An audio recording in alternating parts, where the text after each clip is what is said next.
back. You're watching Gravitas, and we have breaking news coming in. India has responded to the reference to US-India relations in Donald Trump's national security strategy, that vision document that was released yesterday. India says, and I'm quoting, "We appreciate the strategic importance given to India-US relations." This is a 60-odd page document, the first of its sort by Donald Trump, seeking to outline America's internal and external challenges and also essentially laying out the roadmap for the year ahead.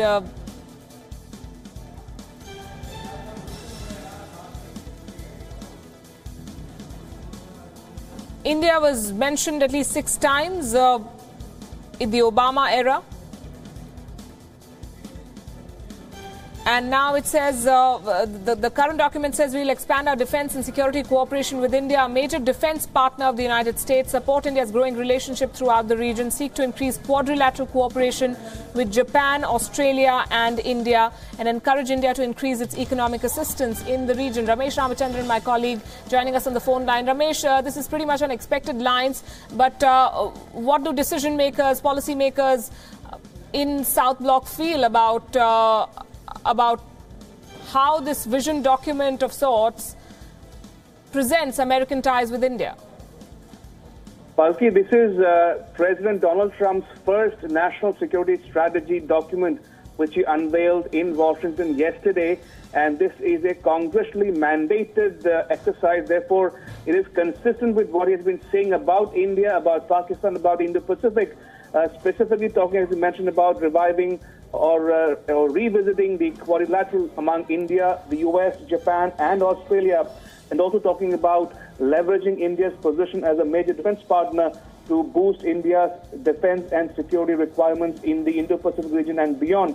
And also talking about Pakistan in particular, saying that the US has been giving them aid in terms of financial aid and defense aid, and it's time that the Pakistani authorities act against terror groups operating both against Afghanistan and India to ensure the success of Trump's South Asia strategy.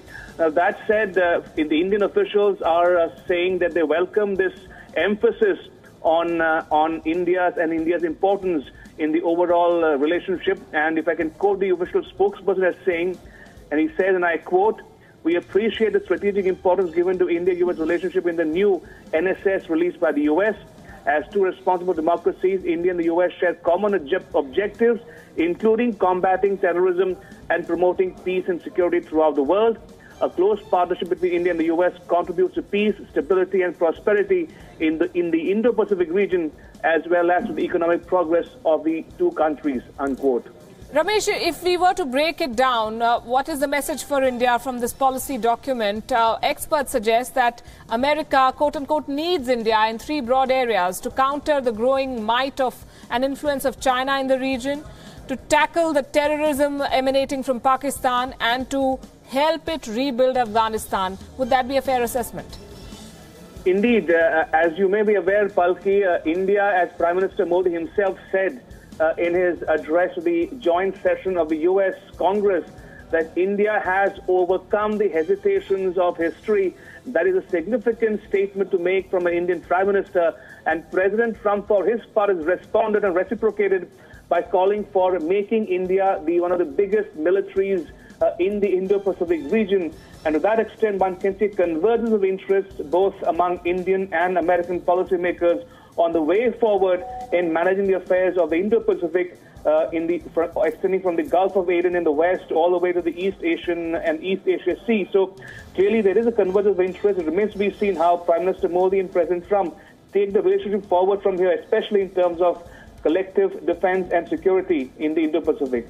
Right, Ramesh Ramachandran, thanks very much. And let's tell our viewers a little more about what this vision for cooperation with India essentially said. It was carefully spelt out in the detailed document on his national security strategy. Much of it is in various stages of implementation and in that sense would be familiar. But here's a look at some of the key elements in this vision document vis-a-vis India. Trump has underscored his and India's concern over China's muscle flexing in the South China Sea, the building of artificial islands and the militarization of those islands. He said, and I'm quoting, "Our vision for the Indo-Pacific excludes no nation.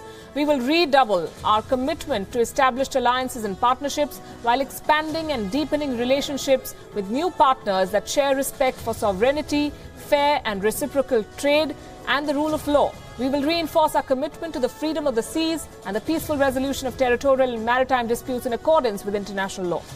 And in the wake of the Doklam standoff between India and China in Bhutan not very long ago, and the two countries' opposition to China's Belt and Road Initiative, which is seen as opaque, favouring China, and unsustainable, Donald Trump said, and I'm quoting again, "We will help South Asian nations maintain their sovereignty as China increases its influence in the region." Very important statement. "We will deepen our strategic partnership with India and support its leadership role in Indian Ocean security and throughout the broader region." Read between the lines, it says we will seek India's help to counter the growing influence of China in this region, and that includes the Belt and Road Initiative. Very, very important statement there. He also endorsed military cooperation with India, whether bilaterally or in a multilateral framework. And I'm quoting again, "We'll seek to increase quadrilateral cooperation with Japan, Australia and India," the Quad that we spoke about during the ASEAN summit. "We'll expand our defence and security cooperation with India, a major defence partner of the United States, and support India's growing relationship throughout the region." And as I said, a clear reference to Afghanistan was made. The president supported India's strategy of helping build Afghanistan's capacity in a number of areas, including humanitarian and economic aid. Quoting again, he said, "We will encourage India to increase its economic assistance in the region." So that was about the US and India. During his campaign days, the US president promised to restore America's world domination. Part of his plan was closer ties with Russia and China, but not without a little muscle flexing.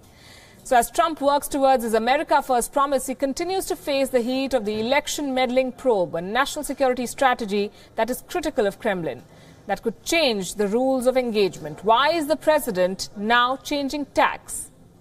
Here's a report. Donald Trump is a president under pressure. The investigation into Russia's alleged meddling during the 2016 polls has made significant progress. While the US president has denied all allegations, he was perhaps one of the most vocal proponents of better ties with Russia. But when President Trump took to the stage to detail his government's national security plan, he chose to call Russia a rival. We also face rival powers, Russia and China, that seek to challenge American influence, values, and wealth. We will attempt to build a great partnership with those and other countries, but in a manner that always protects our national interest. Trump's changed tune is a reflection of the global sentiment against Russia.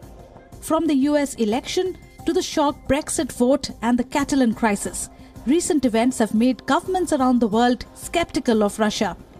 While Trump chose his words carefully during the address, the full report published on the White House website used harsh words against the Kremlin.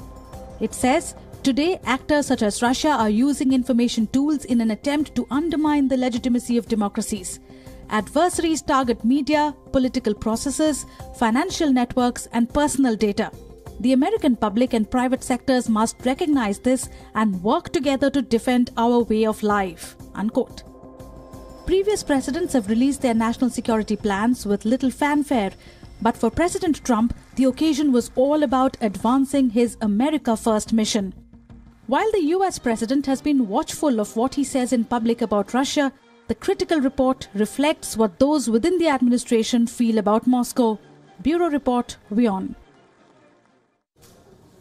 And joining us this evening from California is Stephen Golub, international affairs expert. Stephen, good evening and good to have you on the show. What's going on? One moment Donald Trump goes gaga over Vladimir Putin, the next he accuses him of domestic meddling in other countries. Yes, good point. I think with respect to this latest statement by President Trump, actions speak louder than words, and his administration has taken no action to limit Russian interference with U.S. elections in the future. In fact, they've quite stymied that action. He's been quite strong in accusing the Mueller investigation of being, in effect, a witch hunt. So while this latest new strategy, as it were, is interesting in some ways, let's see how it plays out in practice. So far in the days and in the past year, of almost a year of his administration leading up to this statement, he really has done nothing to take action to try to stop Russian electoral interference in the U.S., and even has tried to block investigations into that. So I would take this statement with a big grain of salt. Is the vision document or the security strategy paper, whatever it is called, a smokescreen to soften the media and public glare on the Russia meddling probe? Or is the deep state forcing Trump's hand when it comes to policy matters? He may make pronouncements otherwise on Twitter and during press conferences, but when it comes to policy, he has to toe a line. Well, that's one plausible explanation, with the exception of the term the deep state, which I'll push back against. I think that's a term that's used when anti-democratic forces are trying to undermine a democracy, and the classic case in recent years has been Egypt. What you have here are legitimate democratic and rule of law institutions in some ways reining in a president's authoritarian streak. Getting back to the point at hand, certainly cooler heads may be prevailing in this statement by President Trump, but I'd be very cautious about seeing whether he actually takes action going forward in terms of Russia's efforts to undermine democracy in the U.S. or around the world. As I've said, so far his actions have been anything but that. Sunday's call between Donald Trump and Vladimir Putin was the second in 4 days. On Thursday, I believe, they spoke to each other after Trump heard about Putin praising America's economy, and he called back to thank him. And that is what fuels headlines like, and I'm quoting, Trump and Putin closer than ever. So I go back to the question, what is their status in the age of Facebook? Would it be complicated? It's not completely clear what the status of the relationship is, and as you report and as you've indicated, there are multiple sides to this, and there's a lot of ambiguity to this. On the one hand, accusing Russia of these serious actions around the world. On the other hand, being so buddy with Putin, despite the fact that Putin threatens American interests, threatens democratic interests. I would say threatens some of India's interests in the region and around the world. So it's an ambiguous relationship, and hanging all over this, as always, is the big question of why he bends over backwards so far to remain friends with Putin, despite Putin's actions in other countries and despite Putin's actions in the U.S., which have been very well verified by our intelligence agencies. Right. Stephen, I'll have to leave it at that.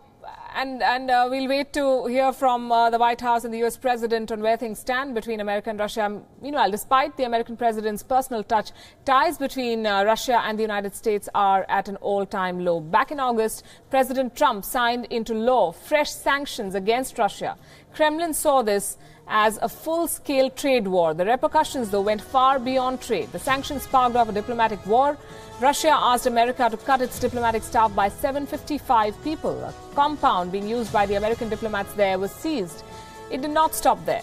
In retaliation, the U.S. ordered Russia to close its diplomatic offices in San Francisco, New York, and Washington. America also cut back its visa services in Russia. After Moscow decided to intervene in the Syrian conflict, its diplomatic, military, and intelligence ties with the U.S. have suffered. While President Trump blamed the U.S. Congress for damaging ties with Russia, there are several parties in Washington that are keen to launch a larger diplomatic offensive in retaliation to the meddling by the Russian agents, and prominent among them is the intelligence establishment. The question then, how will all of this impact the Russia probe? Will it impact the Russia probe at all? Look at the facts. There are two major investigations underway right now. The first is being led by Special Counsel Robert Mueller for the U.S. Department of Justice. This is the most high-profile investigation as Mueller took over from FBI Director James Comey, who was fired by President Trump in May. This investigation can lead to prosecution of those who are found guilty. The second investigation is being conducted by committees within the U.S. Senate and the House of Representatives. These are small investigations that collectively form the second part of the probe. They may bring new information to light, but those who are found guilty will not be prosecuted by these committees. They can still be damaging, though. They have the potential to kickstart the impeachment process against the president. Both of these investigations are independent and they're unlikely to be affected by foreign policy changes. Essentially, what Donald Trump says verbally, in policy documents or on Twitter about Russia is unlikely to affect the election meddling investigation. The Church of England has appointed a woman as the Bishop of London for the first time. Sarah Mullally's appointment surprised many who had expected the church to avoid choosing a woman for this position. The move is expected to garner criticism from many of London's more conservative Anglo-Catholic and evangelical parishes. Sarah Mullally, a former nurse, will be the first woman to take up one of the most senior positions in the Church of England. Her role, in fact, is third in the Church of England's hierarchy, below only the Archbishops of Canterbury and York. I have to admit that I am both delighted and slightly terrified at being nominated. Mullally was earlier the Chief Nursing Officer for England, the youngest to be appointed to the post before she was ordained in 2001. Be able to find a spiritual home. The Church of England allowed women to become priests in 1994, but only appointed its first female bishop in 2014, ending years of efforts by modernizers to overcome opposition from traditionalists. Many Anglo-Catholics, for example, regard the appointment of women as breaking the apostolic succession of men who have led the Church since the time of Christ. We're very aware that for some, the appointment of a woman who is a bishop or a bishop who is a woman may be difficult. One of the wonderful things about London and its church is that it reflects the diversity of the Church of England. And I am very respectful of those who, for theological reasons, cannot accept my role as a priest or as a bishop. Clearly, Dame Sarah knows she could face opposition from the diocese's prominent evangelical parishes. One of the key issues on which many would want to know her viewpoint would be the question of same-sex marriage. Mullally will be formally installed as a bishop at London's St. Paul Cathedral in the new year. Bureau Report, WION. Saying she smashed the glass steeple. Why is it such a big deal? This ends years of efforts by modernizers to overcome opposition from traditionalists. But the struggle is far from over. Across the world, the Anglican community remains deeply split over the issue of women clergy. The issue of is a controversial one in a diocese divided over women's ordination. Anglo-Catholics revere the tradition and ceremony of the church. Some believe a woman cannot be a valid bishop, and ordaining women prevents unity with the Roman Catholics. Evangelicals place great stress on the teachings of the Bible, and those who oppose women's ordination say scriptures require male headship in the church. Female bishops would also be able to ordain priests, which some opponents say is not merely unacceptable but also theologically impossible. Women serve as bishops in the US, Canada, Australia and New Zealand, but Anglican churches in some developing countries, particularly in Africa, still do not ordain women as priests. A long way to go, certainly. Women in top positions of religious leadership are a rare sight. But despite all of that, some of them have left their impact on millions around the world. Look at some remarkable examples. Mother Teresa is the first name that comes to mind. She was best known for her work to uplift the underprivileged. She started the Missionaries of Charity in Kolkata in 1950. She was canonized last year and was admired by many for her charitable work. Wu Zetian, who was the only female emperor in Chinese history, was known for her devotion to Buddhist faith. She is considered to be one of the most prominent advocates of Buddhism. She also used the religion to cement her position as an empress.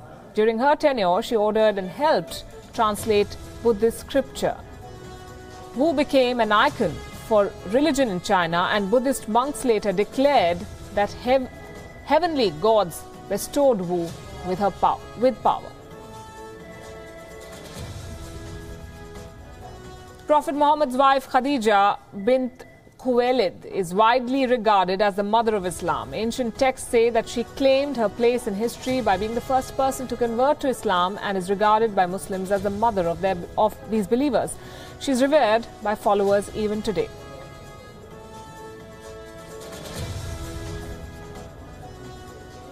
But on the whole, like many other avenues in life, religious administration and leadership remains a man's domain. As we said, a lot more to do in that direction. Now, any aberration in holiday plans is always disappointing, but it really doesn't get any worse than being stranded at an airport in bone-chilling temperatures. Unfortunately, in many parts of the world, weather might be hindering holiday plans. Take a look. The holiday season is here, but our flights maybe not. From the US to Russia to Europe, holiday travelers are faced with numerous flight delays, cancellations and torrid weather conditions. At the busy Frankfurt airport in Germany, more than 170 flights were cancelled because of heavy snowfall. While operations bounced back to normalcy on Monday, pangs of frustration were at a high. On my drive here this morning, I received a text saying that my flight was cancelled. Great service after all. Up there it is OS 134, and immediately afterwards there was another text saying that I have been rebooked to this afternoon, 16:50 flight. Now I have to kill time here at the airport for 7 hours. I'm not waiting here for my call from my boss, whether I need to fly at all, before I go and get my boarding card. The situation was worse in Atlanta, which houses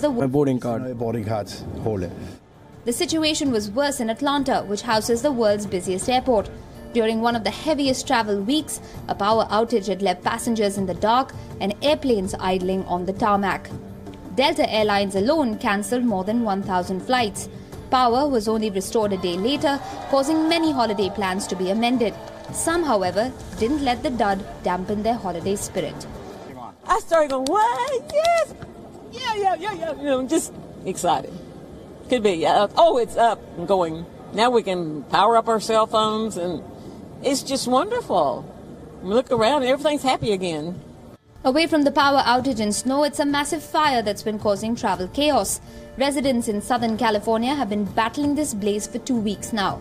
Strong winds have only whipped the fire fury to newer areas. While the week leading to Christmas has been rather troublesome for travelers, we can only hope that jingle bells chime in smoothly. Bureau Report, WION. Yes, 'tis the season to be jolly. Happy holidays. We're wrapping up this edition of Gravitas. Thanks very much for watching.